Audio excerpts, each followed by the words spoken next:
कथामृतम् तप्तजीवनम्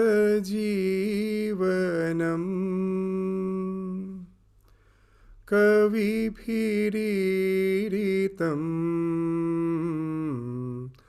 कल्मषापहम् श्रवणमङ्गलम्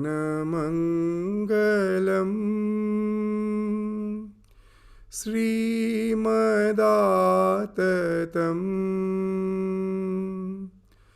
भुवि गृह्णन्ति ये भूरिदा जना.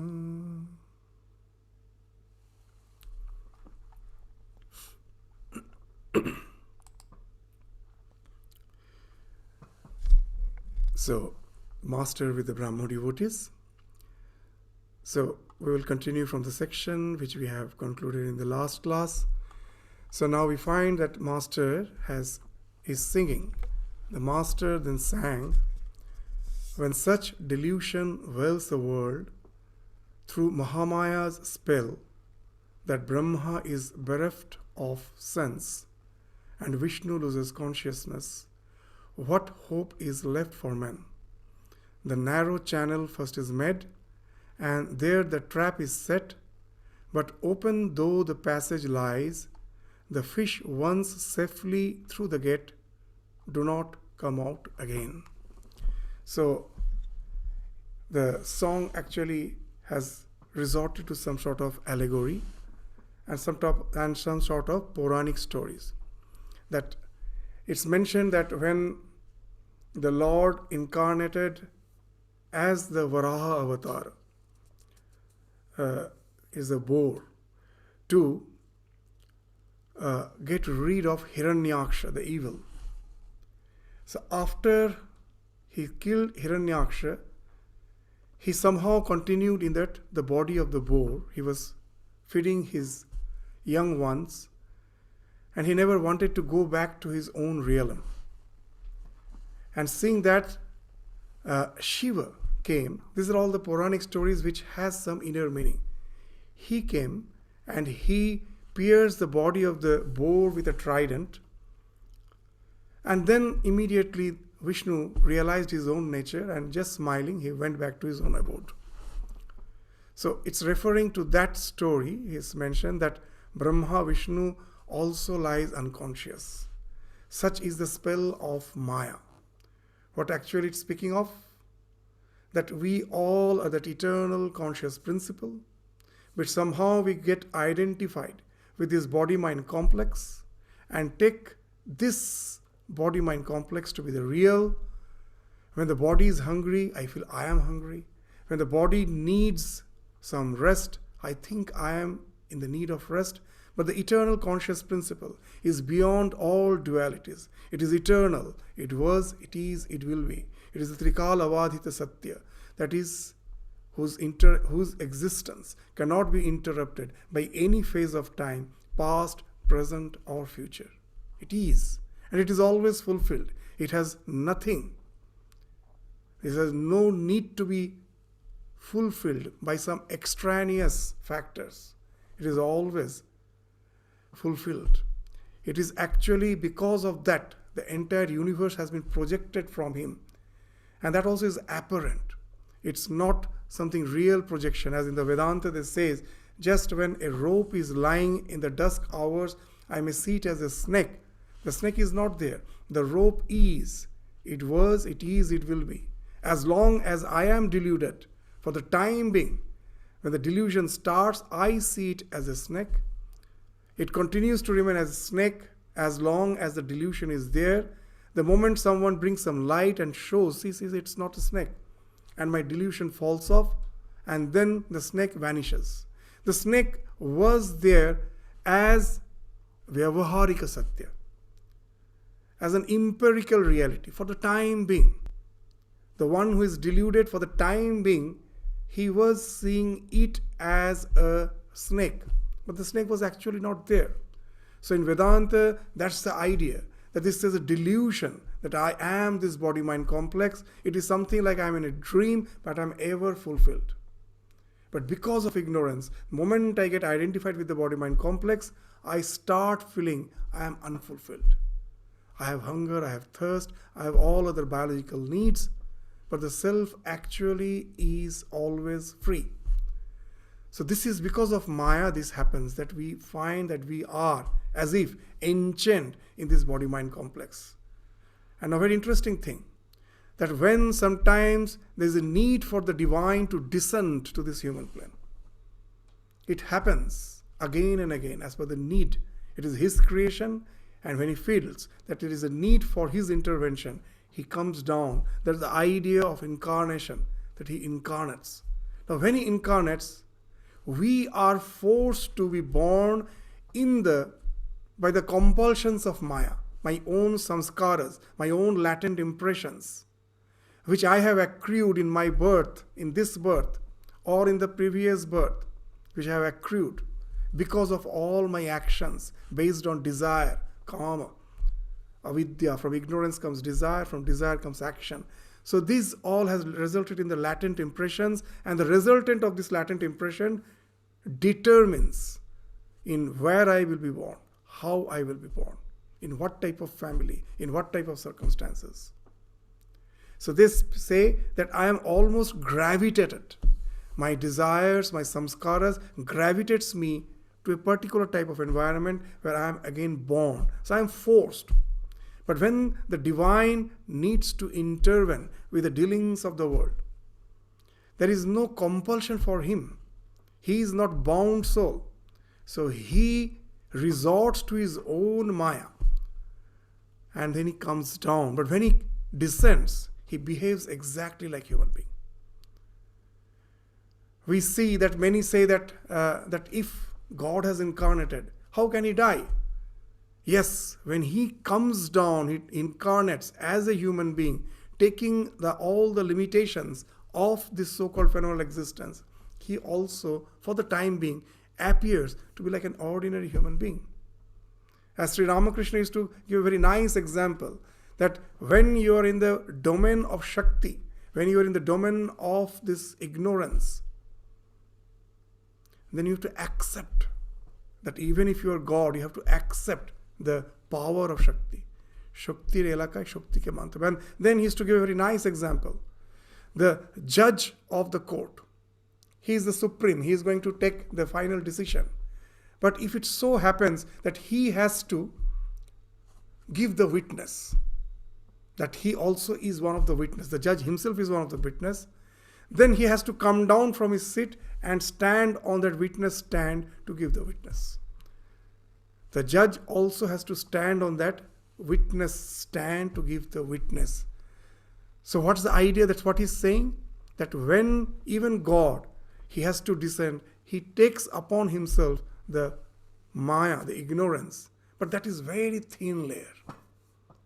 That in this example, that which were the story, that the Shiva came with a trident and just pierced his body, and immediately he went back to his own abode.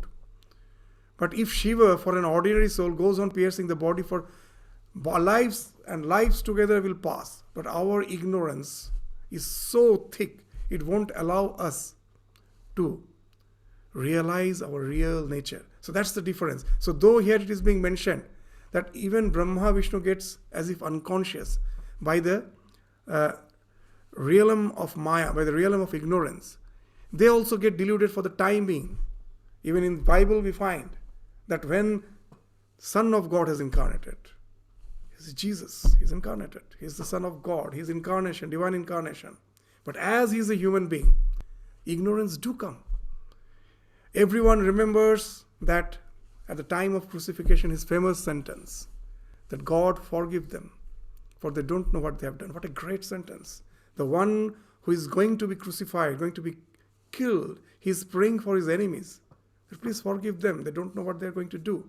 But we forget, just a moment early, even for him, for the time being, the doubt came.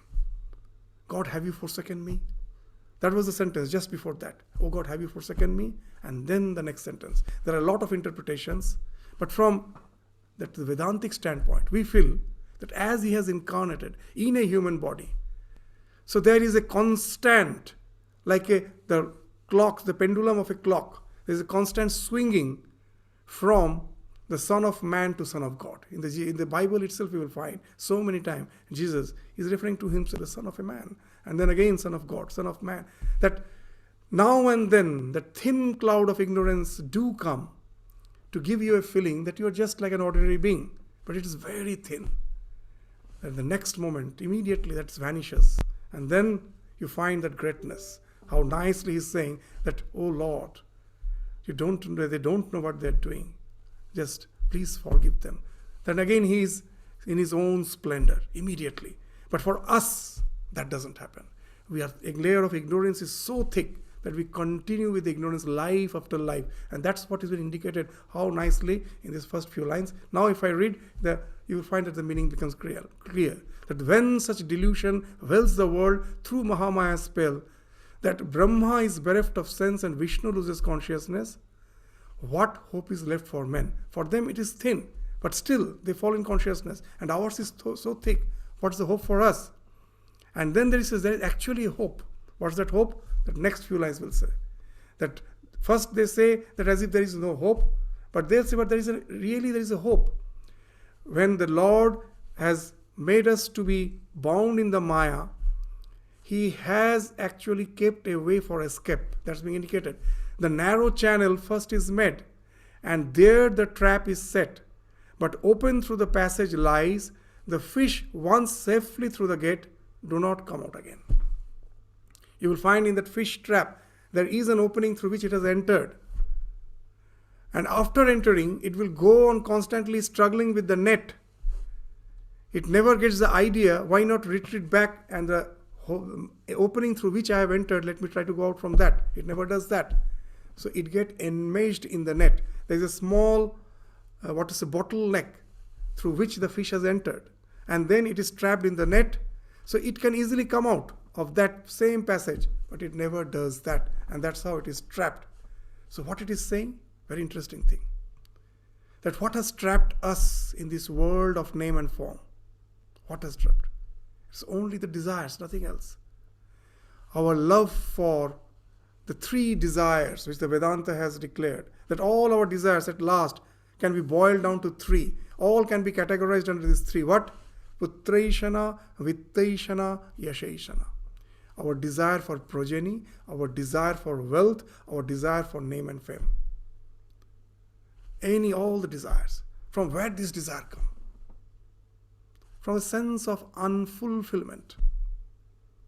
That desire for wealth, from where it comes, I have to sustain myself. That's why there's desire for wealth.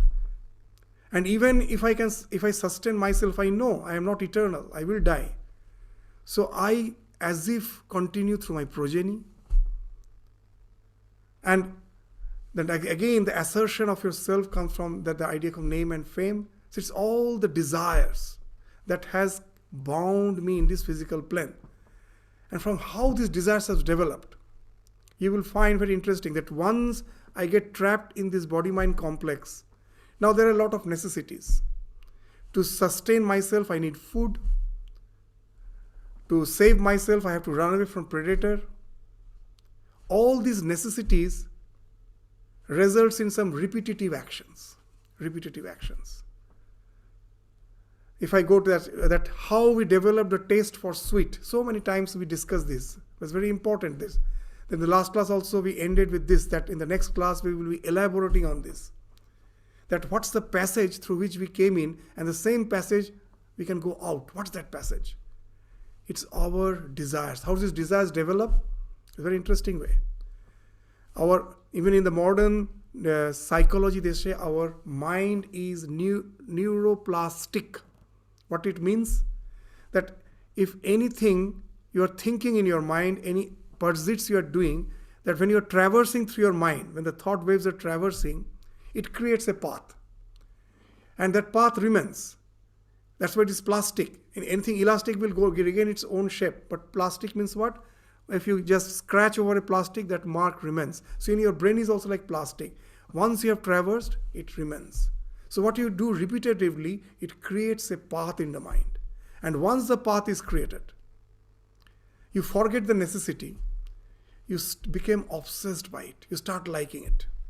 That example which we give again and again. A small child is not drinking milk. Mother adds little sugar. Immediately it starts suckling, drinking the milk. It has an innate likeness for sugar. How it has developed. In the modern day, the nature scientists, they have discovered that how it has developed. That as food gatherers, our predecessors, long back, when they were yet to learn agriculture, cultivation, they were food gatherers. Now, it was a big challenge for them to find out what is nourishing and what is toxic. In nature, so many things are going to nourish me. There are so many things that are going to kill me. They're toxic. And in short time, they discovered that in nature, if anything is sweet, it is not going to kill me. Other tests, there is a doubt. Sour, bitter, may nourish me, may kill me also. But anything in nature, if it is sweet, it's not going to kill me, it's going to nourish me. So out of necessity, they were in search of sweet fruits, sweet herbs, sweet fruits. It was out of necessity. Most probably they had no taste for it. But as this pursuit went on generations after generation, genetically in our mind, a path has been created. And once that path has been created, you have inordinate obsession for it, liking for it. From your birth itself, you will find you have a liking for it. Because a path has been created. All our likings in your life results from that. That Sri Ramakrishna in the gospel, many will be saying that why is he a misogynist? So many times he is saying that the only cause of bondage is Kamini Kanchan.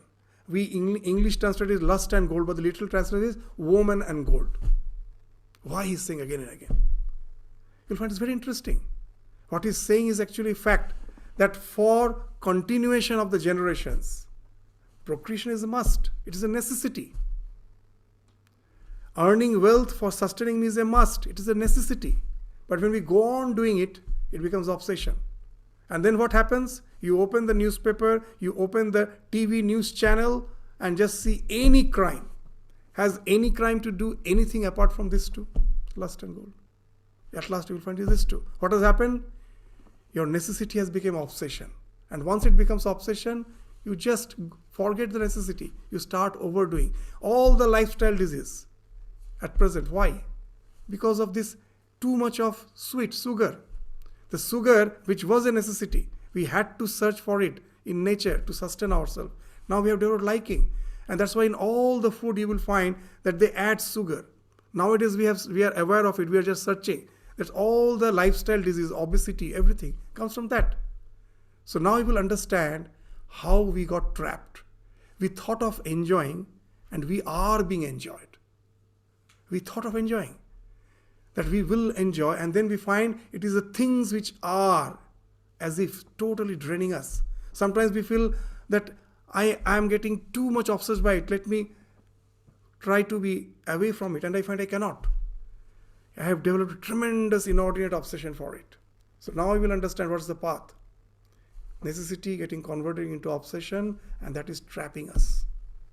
What's the way out? The same way. All the religious tradition, what's the commonality there? You will find they speak of prayer, they speak of repetition of name, meditation, whatever it may be. All those practices speaks of repetition. Thinking of God, some prayers, some holy syllable, repetition. This is repetition. They actually, all the religious traditions understood this neuroplasticity, which has actually has taken us spirally downwards, can take us spirally outwards also, upward, and it can help in releasing us. How? So now, this idea of the divine, the God, whether God is or not, let us forget for the time being. Let us not forget. It's just a belief. For most of us, we don't believe in God. We believe in our pet ideas, nothing else. The idea of God is just a pet idea for you. And you believe in that. You have not seen God. But that is not bad. That Sri Ramakrishna used to say that all faiths are blind. When some Swami Vivekananda as a young boy went to Ramakrishna and told such and such faith is a blind faith, Ramakrishna's immediate reply was, Very nice reply. Can you say me which faith has eyes? Faith means blind. All the faith. You may say my faith is very sophisticated, but it is blind. After all, it is faith. You just, whatever you propound, whatever you speak of, is based on some belief. You have not seen God. Then how it helps? What's the science behind it? Now this, at present, it's an idea. But though it's blind, Ramakrishna is saying a wonderful thing, that though faith is blind, all faiths are blind, but it can be an eye-opener. How? So when this, you really, through faith, whatever religious beliefs you have, based on that, you resort to the repetitive practice which your tradition prescribes.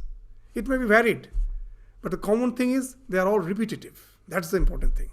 What I am practicing is not important. Whether I am assiduously, sincerely, with all faith, with all devotion, whether I am repeating it or not every day. Then what happens is very interesting thing, that I am resorting to the same neuroplasticity. By repetition, I am creating a path. At the beginning, it's a question of resolution. I don't like. As I believe in certain faith, my teacher has told me that this is the prayer you repeat, this is the practice you do every day. And I take a resolution. There is no love in it. And I think the spiritual life is a matter of resolution, is will. But we are mistaken. It's not, though initially it is a matter of resolution, it's a matter of will. But this resolution, this will, is going to get converted into emotion. When you go on practicing, the same thing happens. Now, once the path, that groove is deepened by repetitive practice, you start developing liking for it. It's a new type of obsession. You have designed all other obsessions by default. This is a designed obsession you have developed. And now, the meditation is no more a matter of will. It becomes spontaneous. Just the way the mother never has to meditate on the child, thinking that I will forget about the child, so let me meditate. No. The love makes her think of the child always. Even when she is in her workplace, she is working, she is busy with her homework, household work, whatever she may be doing. In the background of the mind, the thought of the child is always there, because that love never makes you forget. So what has happened? Meditation has become spontaneous. And this spontaneous meditation is something wonderful. It will take you to that ultimate spiritual liberation.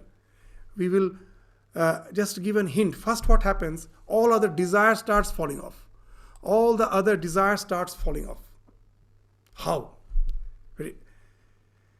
Generally, we find that all my desires coexist. That I have the liking for certain dish, and then I find some other dish, and then my desires go on increasing. I like this, I like that too.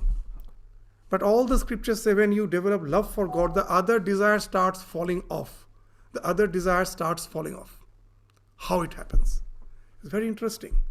That all the desires which I have developed in the process of my evolution because of the ignorance, that I am this body-mind complex, the desires were there, all those desires, inordinate desires, were depending on something extraneous.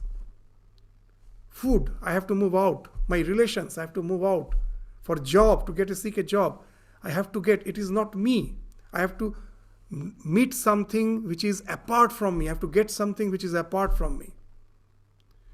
Name and fame, position in life, wealth, relation, everything is something I have to get.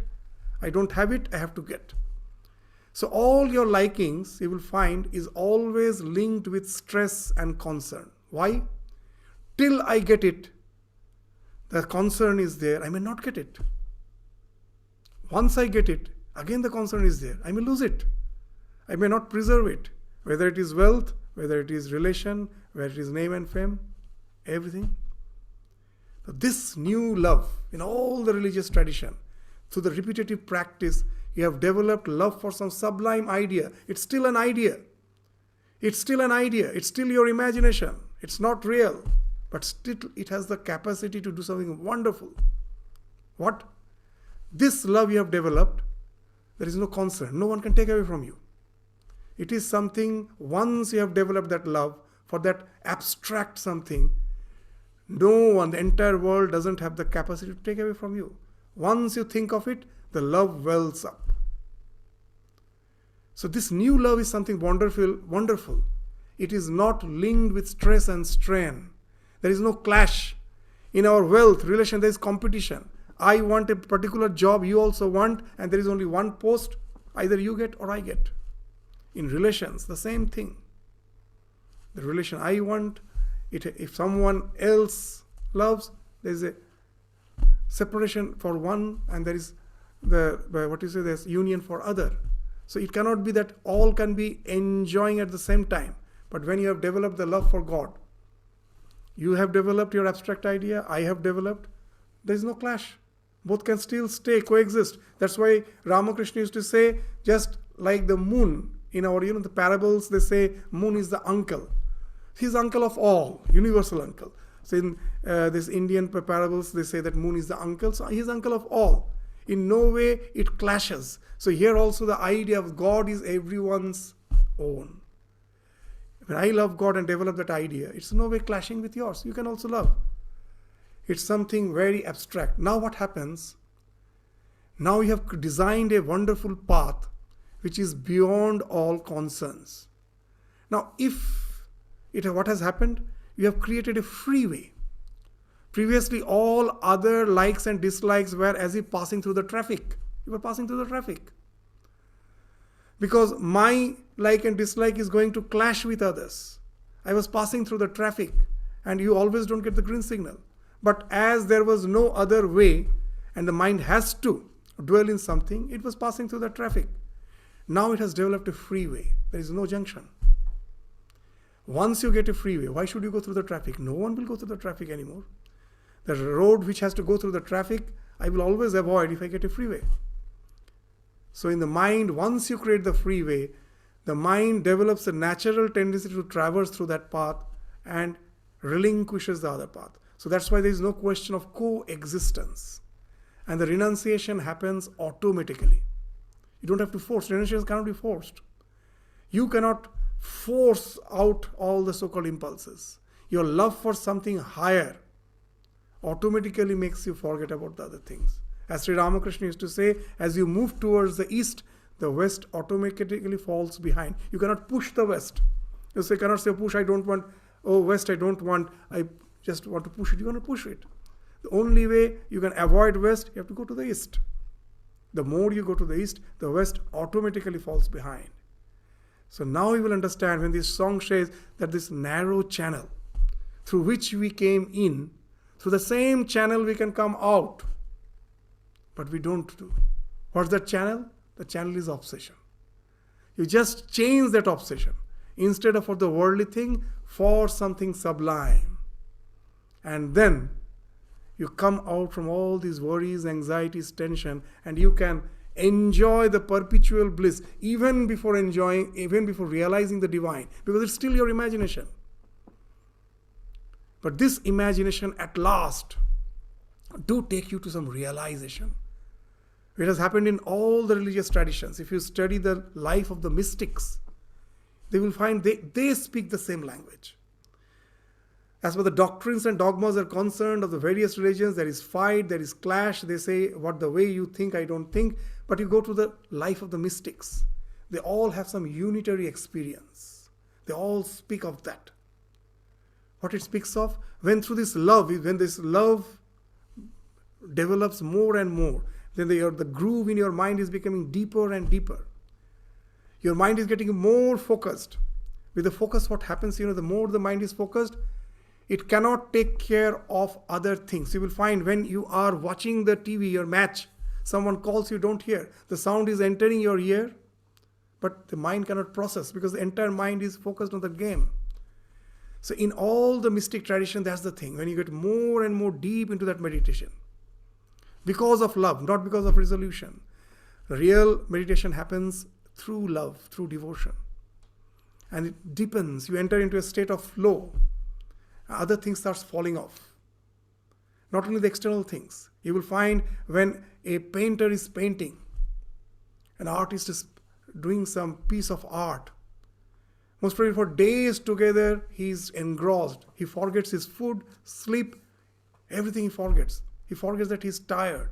Why is the same thing? He is so focused in the piece of art which is developing that even the bodily activities, they are like the biological alarm. The pangs of hunger is like a biological alarm system. The body through the pangs is saying it is time to eat. Now to process those biological alarms, those pangs, a part of your mind has to be engaged. But it has been taken away by your object of meditation. So it has become so engrossed. So at last you will find in all the traditions, their renunciation becomes spontaneous. They're as if not sleeping, not taking sufficient food. They're deep in contemplation. At last they could go to some realization. It's a unitary realization, which all the tradition speaks of. In a book where our William James has studied all the religious traditions, the mystic traditions, he told a very interesting thing. The common thing of all the mystics' realization is it is something ineffable. You cannot explain. But at the same time, it is noetic. You know you have experienced something definite. That when I'm seeing this watch, I know I have seen. No one can come and say that the watch is not there. I will just not believe because I have seen. The thing I have seen, I am convinced of it. So they know they have realized something. But it cannot be explained. Ineffable, but noetic. They go to that, and that gives an unitary experience. That the entire reality is something one. What we see as this world of name and form has been projected out of it. They go to that relation. How it happens? We can understand that at last thing to be taken away from us, when the mind is focused, is your idea of this limited individuality. That if I may close my eyes, I may close my ears, I may be trying to sit down and trying to cut off from the entire world. But can you forget that I am as a local entity sitting here? You cannot. You are like a circle which has a center with circumference nowhere. I can think in my mind of galaxies far, far away. So circumference is nowhere. With your mind you can travel anywhere. If some science says that this is the last point, with your imagination you can go still beyond that. So there is no limit. So circumference is nowhere. But can you avoid the center? Can you jump out of yourself? No. You know, I am seated within this body-mind complex. But all the mystic traditions says a time comes that your meditation takes you to a state, a wonderful state. What happens? You know you are, but it loses its locality. That idea of space-time causation falls off. Why it happens? They say that the last thing to be taken away, first the external world was taken away because of your focus. Then all your bodily feelings were taken away because of your more intense focus. At last, the ego, the sense that I am this limited body-mind complex. For that also a part of the mind, a basal part of the mind has to be always attached to keep your ego intact. But your focus becomes so intense, that also is taken away. And then what happens? You become one with the object of meditation. They say, it's in Sanskrit, this is Triputi Bheda, this collapse of the triad. That even when I am meditating, there are three distinct things. The object of meditation, the meditator, and the process of meditation. That I am being connected by the object of meditation through this process. I am the one who is meditating. These three things are distinct. But when the ego falls off, this triad collapses. You become one with the object of meditation, and that gives you that unitary feeling. There's no more question of you and me. So you will find that this simple thing, this obsession, which has bound me in this body-mind complex, the same obsession can take me away. But again, this is Maya. This hell of delusion is such. The way is there. But we simply go out and get engrossed in this so-called our inordinate pleasures for the worldly things. Never try to channelize it again to the idea of the divinity. The idea of divinity, you will find that it started with an imagination. At last, in the realization, it leads to that realization.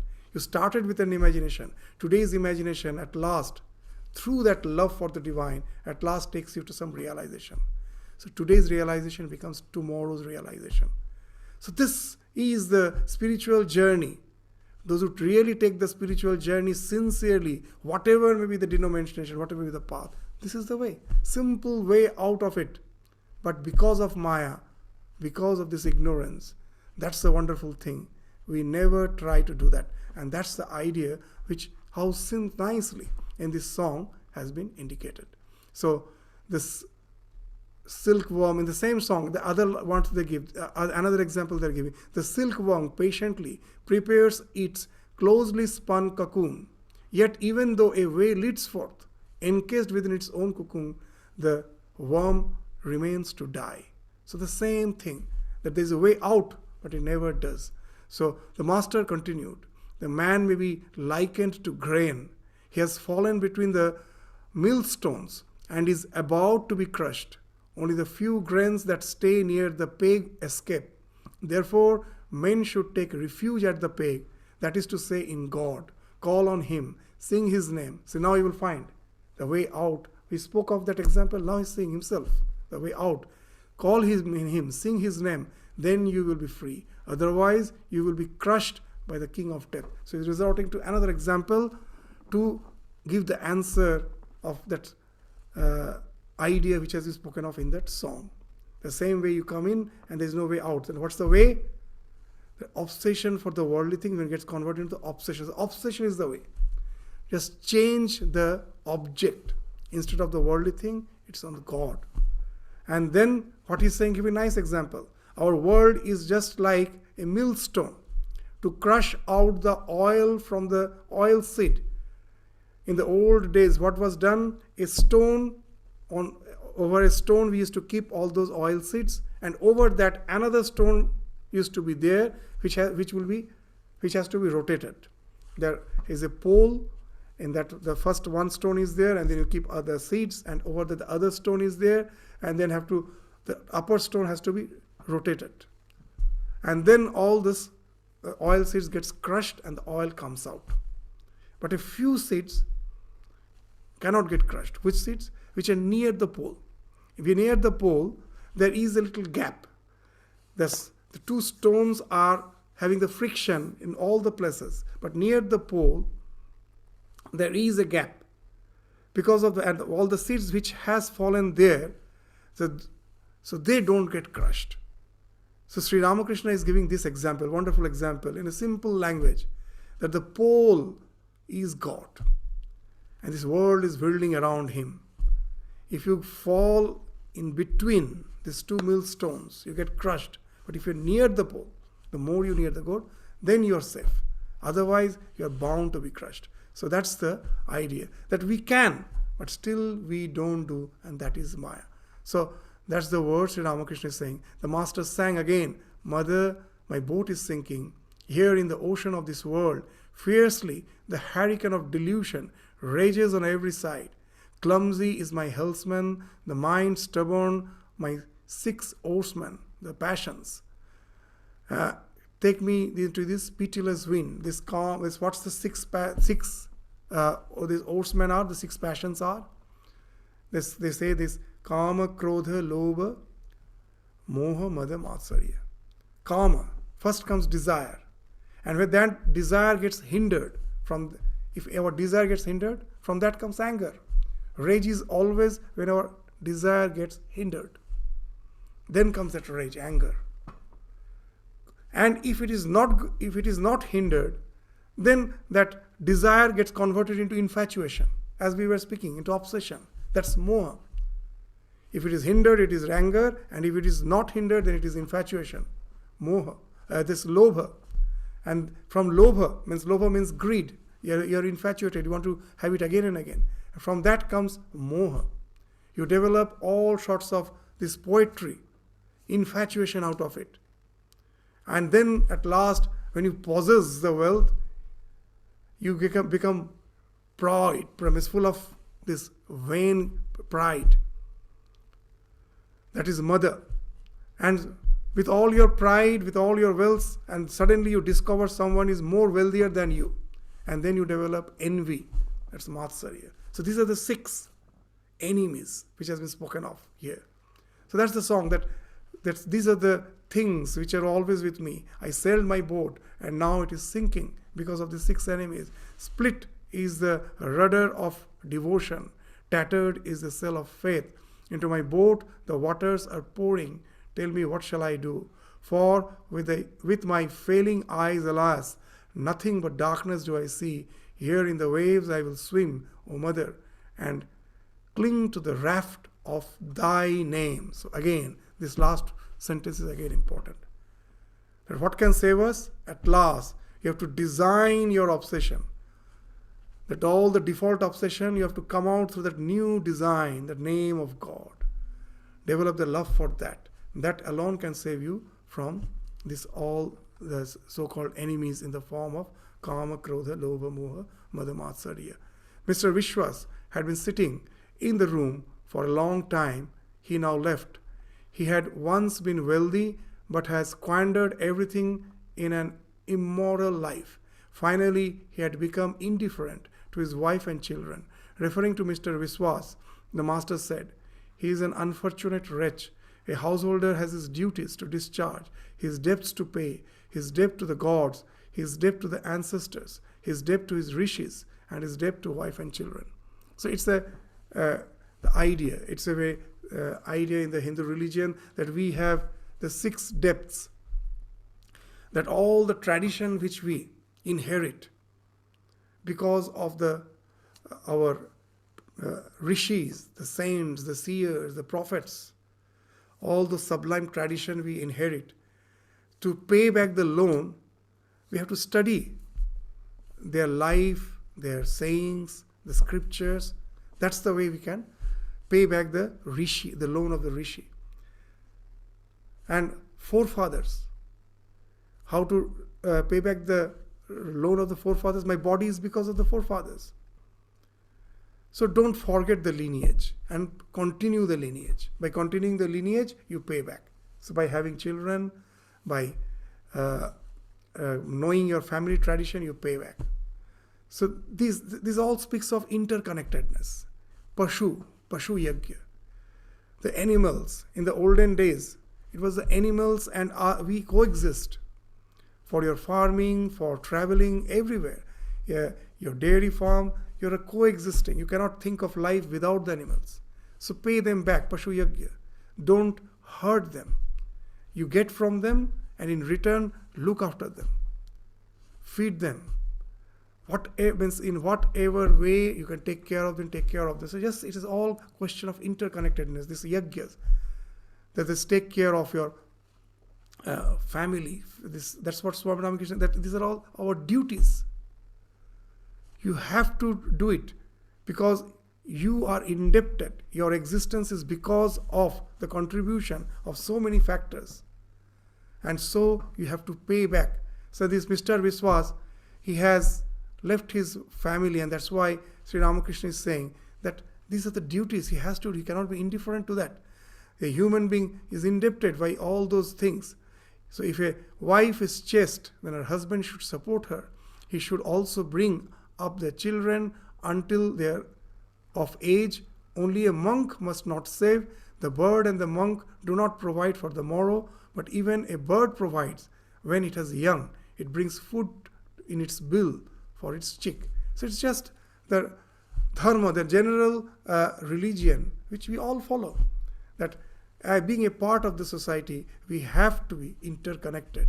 We have to interconnect through empathy. We cannot simply just be indifferent from all the so-called our family obligations. Balaram, Mr. Vishwas now wants to cultivate the company of holy people. Master with a smile, a monk's kamandalu goes to the 4 principal holy places with him, but it still tastes bitter.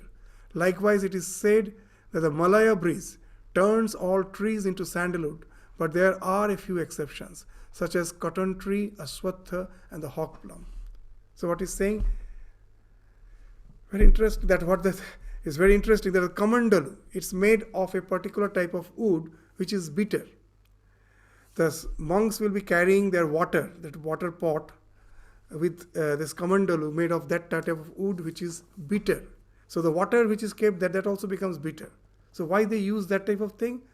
In the olden days, that was a disinfectant. Though the water becomes bitter, but it acts like a disinfectant, so you don't get infected by any germs, because they have to have water from any place. In the olden days, there was no question of just sterilizing the water, purifying the water. So anywhere they get the water, they have to use that for the drinking. So how they could just disinfect it, infect it, that kamandalu helped to a certain extent. So now Sri Ramakrishna is saying the monk always is having kamandalu. So they say that with the companion, when you are in the holy company, your nature changes. So Sri Ramakrishna, why is saying that the kamandalu is always with this monk, but it still tastes that bitter, it never becomes sweet, that is not transformed. So just as there's a common saying, when a pickpocket meets a holy man, he is not at all interested in what he's saying. His entire attention in his pocket, nothing else. So that's the idea they're saying. The monk's kamandalu goes to the 4 principal holy places with him, but it still tastes bitter. Likewise, it is said, as some of the jokes are very interesting, that Swami Vivekananda used to say a nice joke, that in the olden days the missionaries used to go and preach. So some of the missionaries went to a place who were, what you say, I forget the exact term, that the humans eating humans, what you call that? Cannibals. So he went to the place of the cannibals, and he never returned. So after a decade, another preacher went, and he was asking, so how was the last preacher?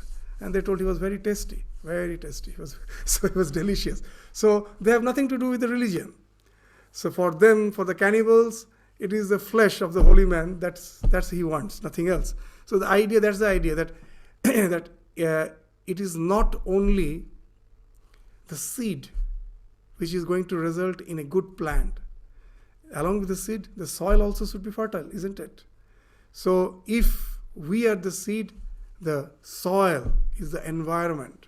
So however good the environment may be, if the seed itself is sterile, it's dried up, what the soil can do?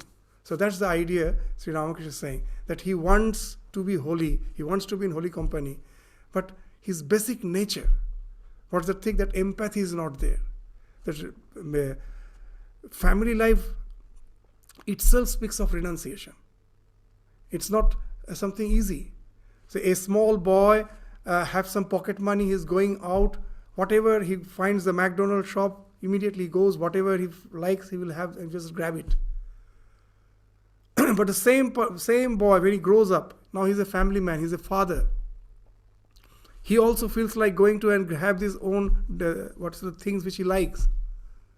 But the thought of his own son, of his wife comes. So he somehow restricts his own desire. He will go and buy and go to the home and share with all. So just see, family means renunciation. You have to share and care. You have to have a sense of responsibility. And what to speak of higher spiritual life. First, unless you have this idea of sharing and caring, which do entail in a type of renunciation in your family life. This Mr. Biswas has left his wife and forth and is now in search of holy company. This leaving his family is because of in search of some comfort zone. He doesn't want to go through the challenges of life. He is in search of some comfort zone. And Sri Ramakrishna understood it. And that's why he's saying that what will happen if a seed which itself is very poor, it is not a good breed, and if you keep it in the fertile soil, it's not going to grow.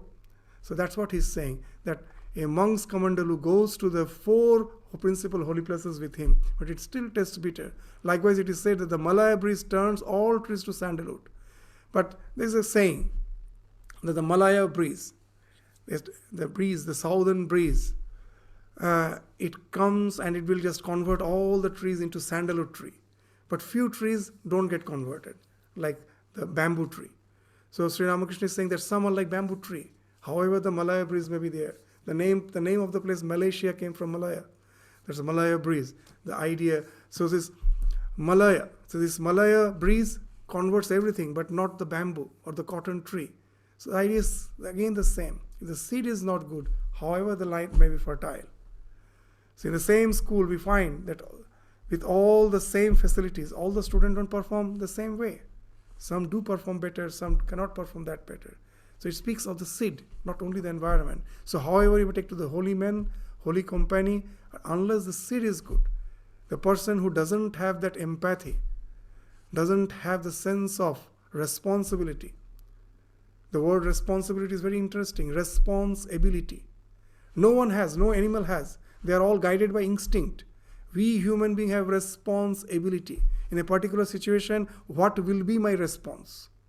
I have the ability to select it. Whether I will be selfish, I will run away from the situation, or I will keep my interest secondary, the other's interest primary, through empathy. That choice is there with me. That ability is there. That's why I am responsible. No other creatures are responsible.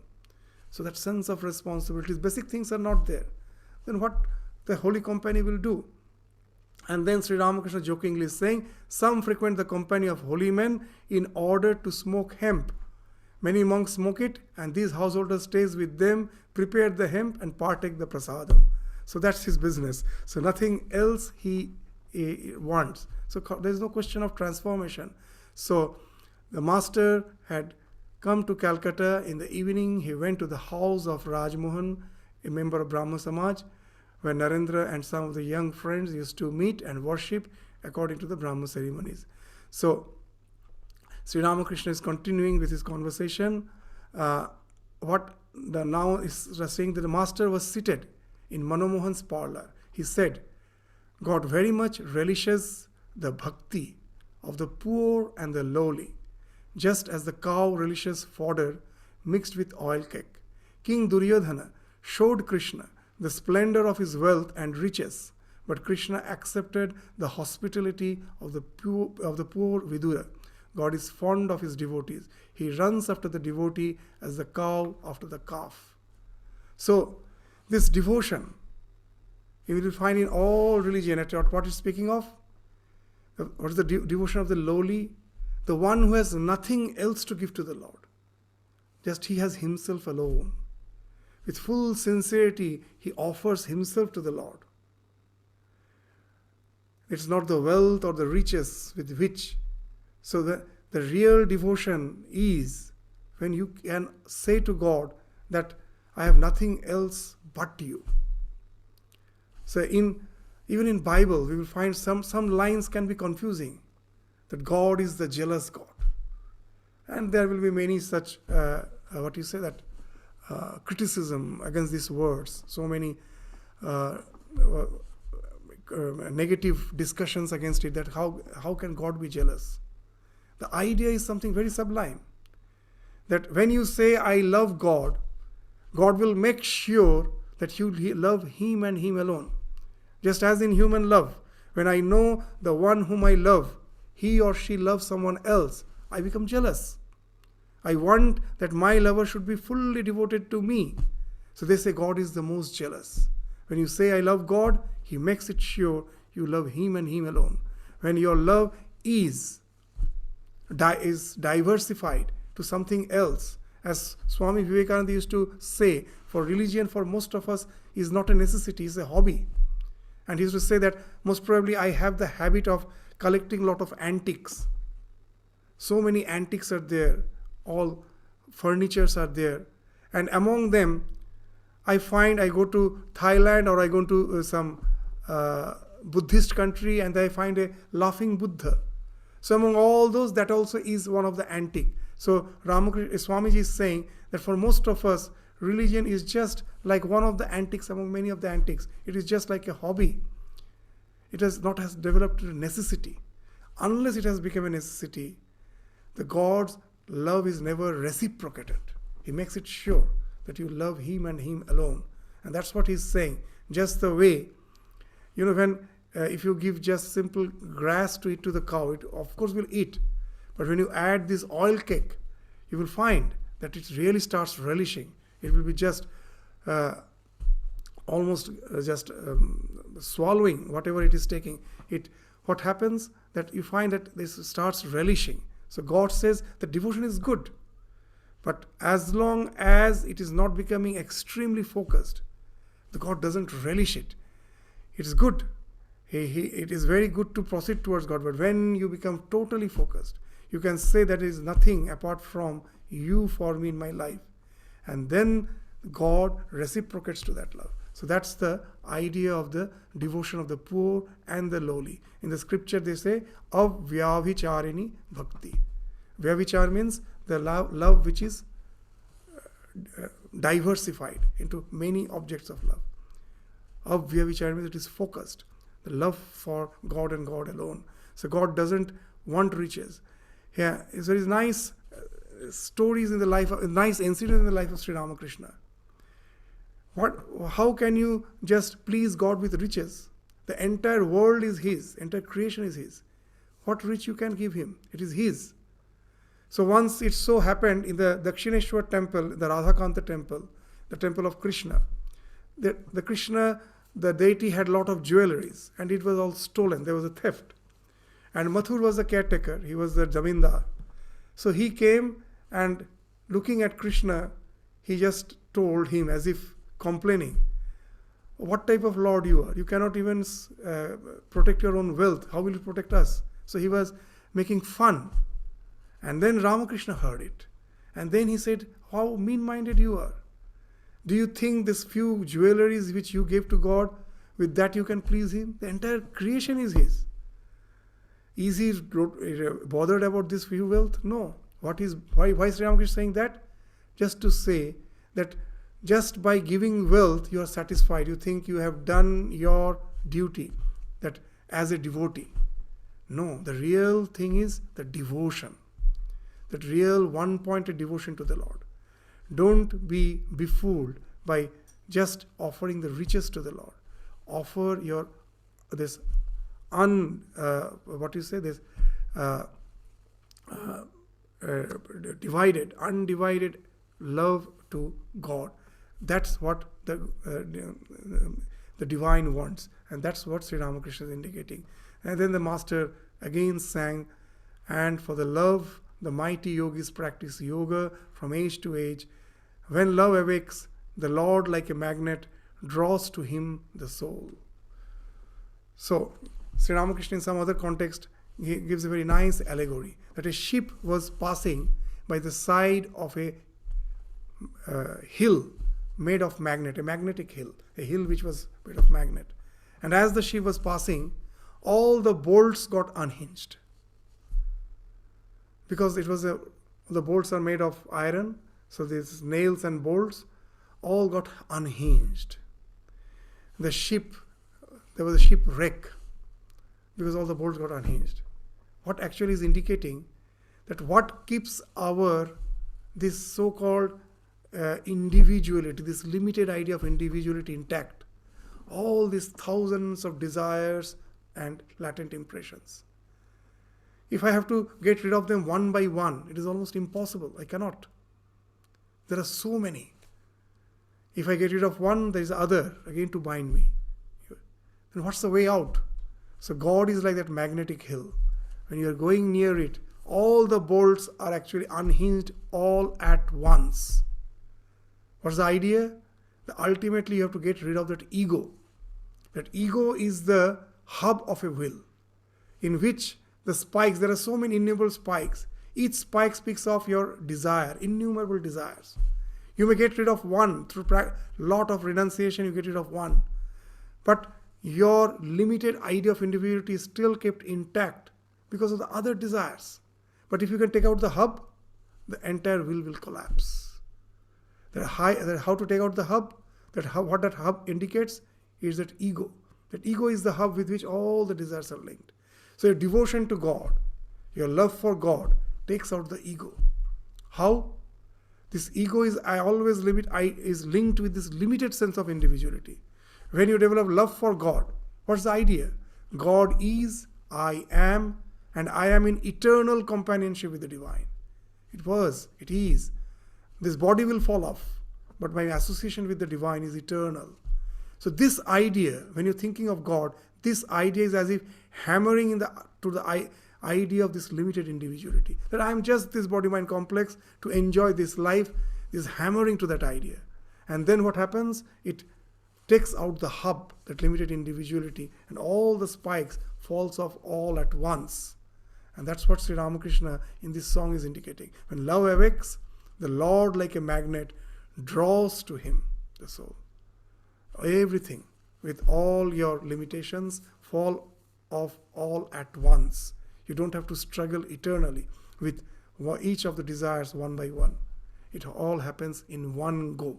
So that's the idea which is indicated. So you'll find all the scriptures, the Hindu ideas, sublime ideas, so nicely it has been synthesized in the words and the singings of Sri Ramakrishna. It's a wonderful, that's by scripture. So we will continue again, that today it's almost time is over, with the succeeding portions of his conversation again in the next class. With this we stop our discussion today. Thank you all. Namaskar.